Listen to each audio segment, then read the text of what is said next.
when I came in, we looked at the numbers of the photographers that were represented in our contest and the exhibitions that travel around the world, and over 3/4 of the photographers were coming from Europe and North America, basically. Not from the developing countries. And not from the majority world, as Shahidul would say.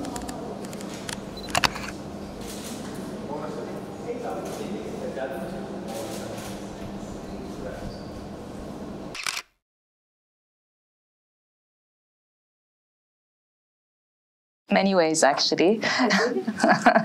Well, it's as crazy, as disorganized, as messy, and as so much traffic as in my very similar. But the food in Beirut is a bit better than the food here. That's all. But I have to say that actually I was here 10-15 years ago, and it's crazy how much the city has changed since then. I was really surprised and shocked, because the amount of traffic is incredible compared to like 15-20 years ago, but also the amount of buildings and the greenery. It was so green when I first came, and now there's so much less. I was really quite surprised by that.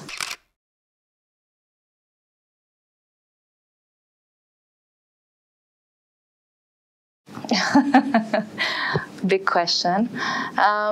Well, you know, when you become the director of an organization like World Press Photo that has such a long history, because it exists since 1955, you have an organization with a lot of history. And sometimes history is good, and sometimes history is not good. History is good to have with an organization because you have, you know, a presence, you have a big name, etc. But sometimes history can also be suffocating and can make you afraid to do certain changes. And that is what I felt a bit World Press was in. It was in a place where it wasn't changing with the times that it needed to be, especially in terms of representation. So when I came in, we looked at the numbers of the photographers that were represented in our contest and the exhibitions that travel around the world, and over 3/4 of the photographers were coming from Europe and North America, basically, and not from the majority world, as Shahidul would say. And for me, that is really something that was not possible, especially when you're called World Press Photo. So that was the biggest change that we really wanted to make, and it was a difficult change because of the history that came with it. But it was actually a very simple change, because it was the only possible way going forward. And to be a really representative organization is to be able to bring different storytellers and different stories from around the region, important stories that are important for the photographers that are taking them, but also judged and looked at by a jury who knows the region and who understands it and who's context sensitive.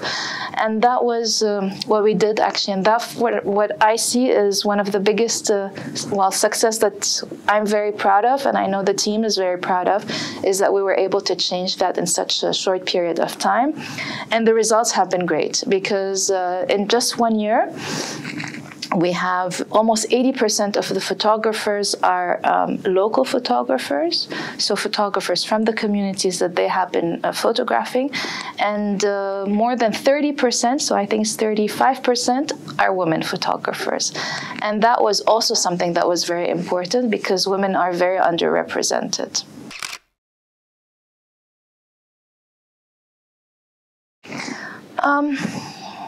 I don't know if it's encouraging. I mean, for sure, the fact that technology is so much easier to put a hand on is something that helps.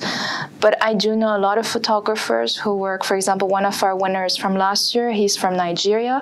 He's a professional photographer. He doesn't have a camera. So every time and not a good enough camera. So every time he goes on assignment, he needs to rent out camera.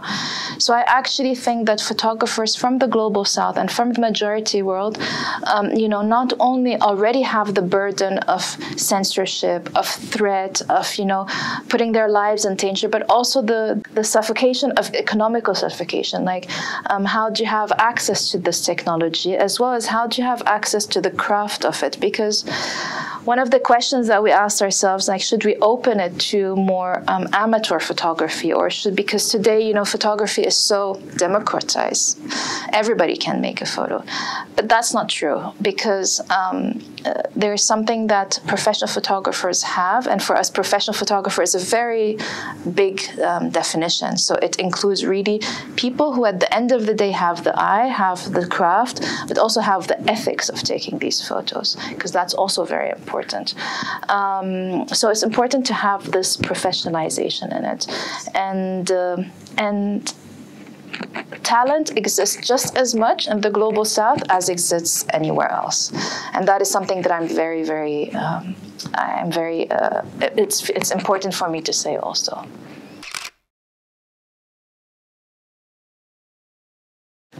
Well, I think, I don't know what difference can photography make. I think what difference you can make through photography is two sides. Well, first of all, you know, photography is a global and a universal language, right? Anybody can accept it and understand it. But I think also photography is one of the most accessible means to be able to bring your own story in your own voice through your own language to a global audience. And that's the power and the magic of photography. That's on the one side, and it's for photographers.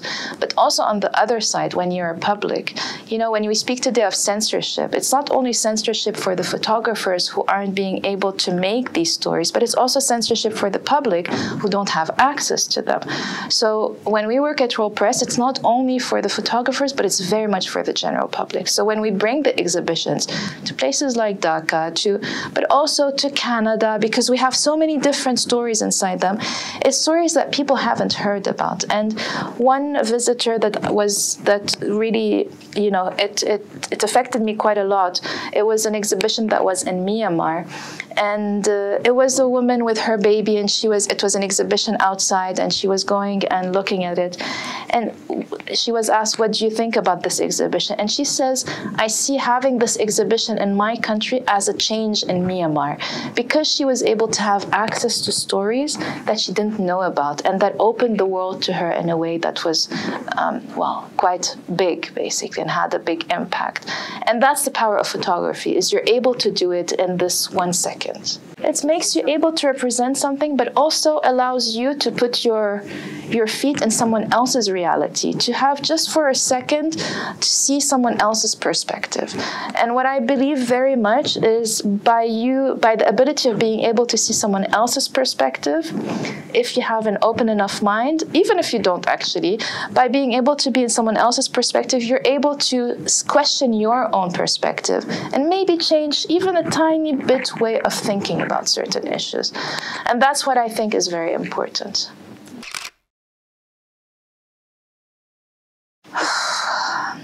Well, I mean, the Western gaze is dominant as much as you want it to be dominant. I think today, of course, the reality is that the West has much more access and has much more visibility and a much bigger platform to show resources to show what they want to be seen. However, even in the Western gaze, I think that gaze is becoming much more narrow. So there's only certain stories that are being shown there and not others. So even in that gaze, that is not as broad as other people would think it is, basically. But I think that today, what I spoke about earlier about the diversity of storytelling and diversity of storytellers, this is something that's really, really coming up to the surface. And that more and more organizations, maybe not media, although up to a certain point media, yes, but maybe much more the social, the impact, the foundations, etc., who really are impact-driven and who want to make a change in society, are working more and more with photographers from the communities, from the global south, in order to give them the resources to be able to tell their own stories. Because, you know, today in the age of Black Lives Matter, of everybody being woke, etc., this is very important. Finally, it's very important. And, you know, as with women's, you know, story and problems that have been faced, it takes a long time, but I think it's getting there. I hope, in any case. we can't do anything other than hope and be sure that it's going there.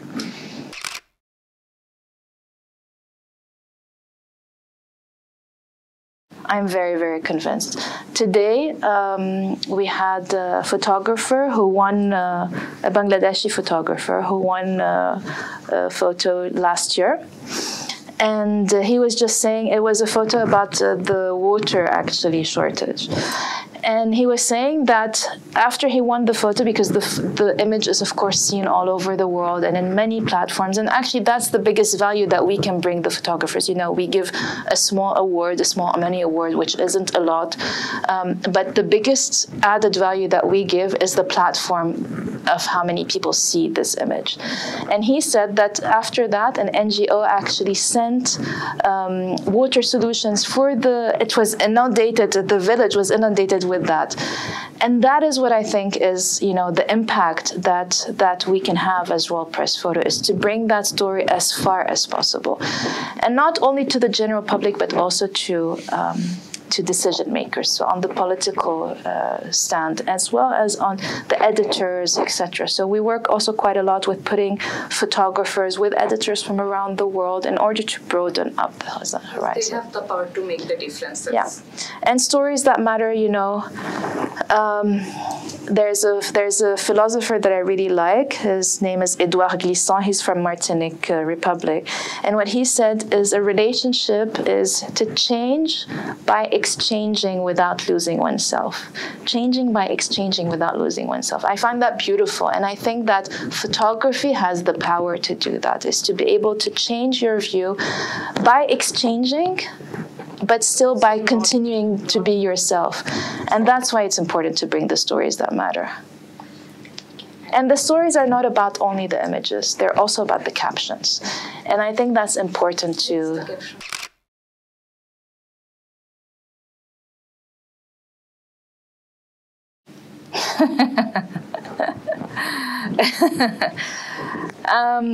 How do I answer that? Well, there is for sure a hierarchy of of problems in the world, unfortunately, and of events in the world. And the answer, of course, is no. But I have to say, I was telling Shahidul this during lunch. So I'm Lebanese. I live in Amsterdam, so in the West. And my first reaction when, you know, the war happened in Ukraine was, oh my God, there's a war in Europe. And then, like 2 minutes later, I'm like, but why am I thinking that? You know, I'm someone who has lived all my life with war around me. And war around me is part of my day-to-day life. Why am I so shocked by it? So if I'm someone who can be shocked with my context and my history, can be shocked with this, and that already gives a hierarchy to the important wars and the less important ones, then how can a person who doesn't have my background not do that, basically? So 100% that the war in Ukraine has a much bigger importance, or maybe not a platform, than what's going on in Lebanon, which is horrible, which than, you know, many other places, basically. And at the end of the day, of course, it's the power. It's the power of journalism, but it's also, and the media and where the media is placed, but also it's the power of, it has so much influence on the day-to-day life of the people who have the resources in this world, which are people from the West. So the fact that, you know, today the whole word you hear all the time in Europe is sobriety, like, okay, look at what kind of electricity you're using and all of that. Yeah, this is things that we have lived in all of our life, you know, but this is new for the West, basically. But for sure, there's a hierarchy of disasters. And it's the reality of our world, unfortunately. But, you know, I just want to say something, is there's a dancer from the Dominican Republic of Congo who told me once, he's like, yeah, you know, now Europe is facing, you know, climate change and dictators and you know, migration and all of that. This is something that we in the South have been living with all of our life. So maybe it's time for the West to ask us for advice on how because we have so much experience with it, how we are coping with it, and it's something that we can, exchange much more with it. And I really like that idea, is that there is now finally, things to be learned, but the West has to be open to that also, of course. So this is a very difficult question for us because because we work all over the world, and we want to work all over the world, because if you don't, then you're not able to have access to the people and the public there. We try and be as neutral as we can. However, there's nothing called neutrality, right? So we're not an organization that goes out and says we support this protest or we support this. However, what we do is we give a platform to our photographers, so photographers who have one, who are in the region and who are showing it. So we have for sure on our social media, which has a very, very big following, we have given a space for photographers who are on the ground, because we're not photographers, who are on the ground and who are showing their photos. And that is, of course, very important. So that's the way that we support it.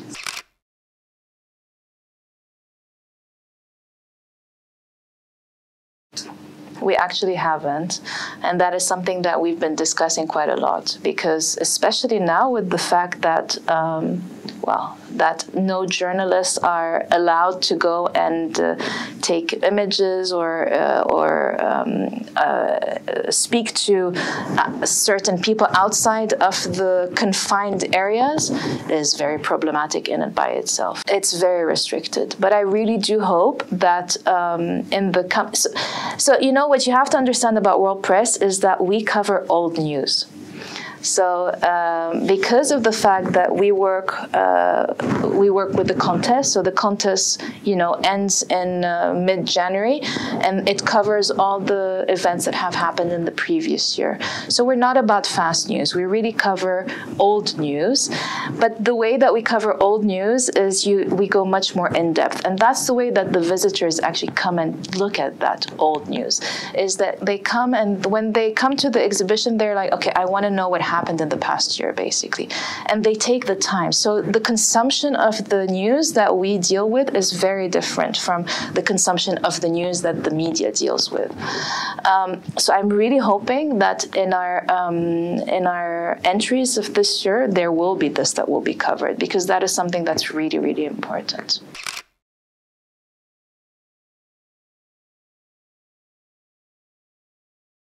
Well, that depends on the jury. That's also the difficulty of World Press, is we're not the experts. We organize it. And what we give is we give the power to the jury we give the power to the photographers for them to submit the stories. And then we give the power to the jury for them to decide which ones need to be wanting, basically. So the power is not in our hands in that way. Afterwards is when we do our business, which is like, showcasing and putting and giving it out to as many people as possible. But all the first part is not in our hands. But I really do hope so. And I think one of the decisions behind taking out all of the thematic categories that we had, so we had in the past like nature, sports, etc., we took all of that out. Now we have categories which are more technical, like single image, story, long-term project, etc. And one of the reasons why we did that is because we wanted to give the jury more power on deciding what themes they wanted to bring out from what they had seen in all the images that were submitted in the past year.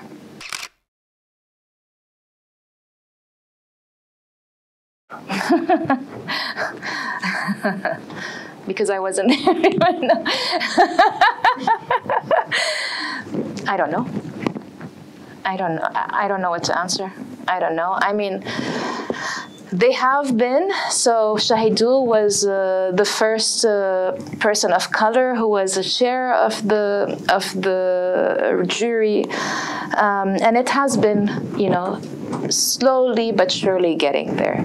However, it hasn't gone the full length regional. And when I started off this job, I was like, oh my God, how am I going to work at World Press Photo? I'm not a photographer. I'm not an expert in the photography or the media world or anything. Of course, I know my business around impact and all of that. But coming in, I felt that the fact that I didn't have that baggage allowed me to have more freedom in how to think about things. And you know, all my colleagues were like, oh my God, how? I'm like, just let go. What's the worst that can happen, you know? And I think that gave me the liberty, and that gave also my colleagues the liberty to like, okay, it's going to be fine, and this will work. And once we got that idea, which was a very simple and actually the only idea to do, it was just a no-brainer for everybody. And I was a bit disappointed because, you know, I always say that in order for change to be meaningful, you have to have lots of criticism. But we had almost no criticism. So I was like, is this meaningful enough? But actually, I think there was no criticism because of the fact that it was just so evident that this was the only way to go forward. And so, well, I'll take that. It's fine.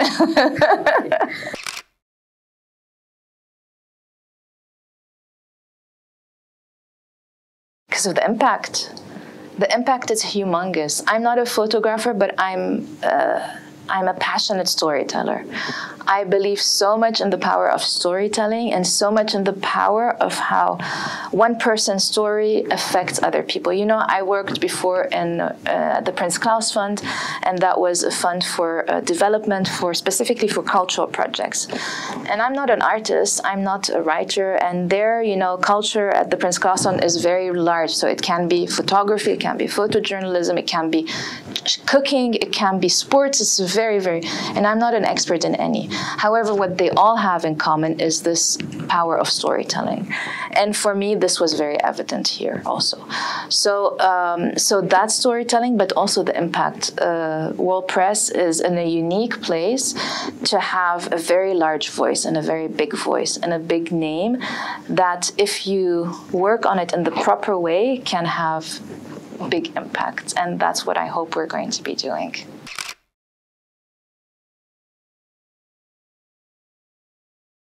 It depends on so many things, you know that. It depends on so many things. And this question is so layered with if. But there's like 10 million ifs before I can say yes. But I'm hoping that those ifs are becoming shorter, basically. So I can't say that what the jury, so I can say two things. One thing is last year we updated our ethical code. So whenever a photographer enters their work to the contest, they need to sign off on an ethical code. And before, our ethical code was very short. It was like a couple of bullet points and that's it. And last year we did quite a lot of work also with experts in ethics for photographers, etc., on updating that ethical code. And that ethical code includes, you know, how are people represented, how is your relationship with the subject, etc. What is the say of the subject in the way that they're being represented, all of that. So that already is quite, I think, a big step, and I ask everyone to look at it because it's really interesting. Quite a big step in how that farmer will have a say in the photo that they are represented in. And another part I have to say is that the jury last year, who has the power of selecting which stories make it, really looked at that. You know, they really looked at, especially with the regional model, you had, you know, the regional jury of Africa, for example, who were saying, oh, we don't, this photo, no, because they're so stereotypical of how Africa and the African people of the continent have been represented. This is not what we want. We want, and so and I saw that really throughout all the different jury, where they were very aware of how the subject was represented and how the photographer was respecting that. So I do hope that, and I do see already when you see, you know, because parts of the members of the jury are very known photographers, are known editors, so, and you already see that they have that in the back of their mind. So I think that that is slowly changing. Yes, absolutely. I mean, it depends also how you define multimedia. So we had, before that, we had the photo contest and we had the digital storytelling contest. And in that digital storytelling contest, we had, you know, all forms of multimedia. So from interactive to film to short to... and that contest had been going on, I think, for almost 9 years or something. However, it never really picked up. So it was always like the poor brother of the photo contest. And the fact that it wasn't picked up was because I think it's quite complicated to, well, first of all, I don't think we were the right platform for it, because really our knowledge is in photography. But also it was very difficult to judge between interactive, film, short video, etc. It's such different medias, basically. And also, when you come to multimedia and you see that there's a lot of discrepancies between the global south and the west. Yes. And so even though the way that it's depicted is very interesting, the fact that the technology is not equal and balanced makes a hell of a difference, basically, in how the product ends. However, what we did do this year, and I think that is somehow an answer to your question, is we did do this open format category. And in that open format category, we said, okay, the rules are that it has to be a still photography, has to be at the essence of it, and that it should be a relevant event that has happened in the past year. And then the rest is up to you. And there we saw a lot of different things come up. And there you also saw that how different types of storytelling through different media and through different methods gives an added dimension to how you do storytelling.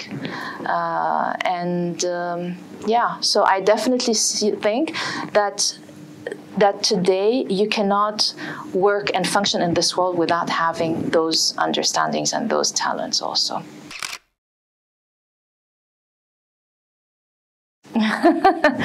Well, I started off as a lawyer. Okay.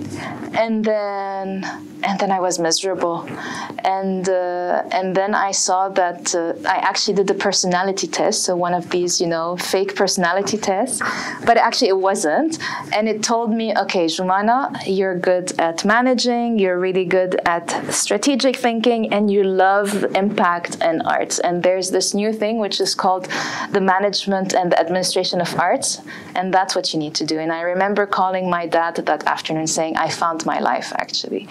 And so it was just different circumstances that got me there. And I can't tell you, I've been very fortunate to be able to do that. So yeah, that's how I got there. So you all have to do personality tests, even if you think that they're fake.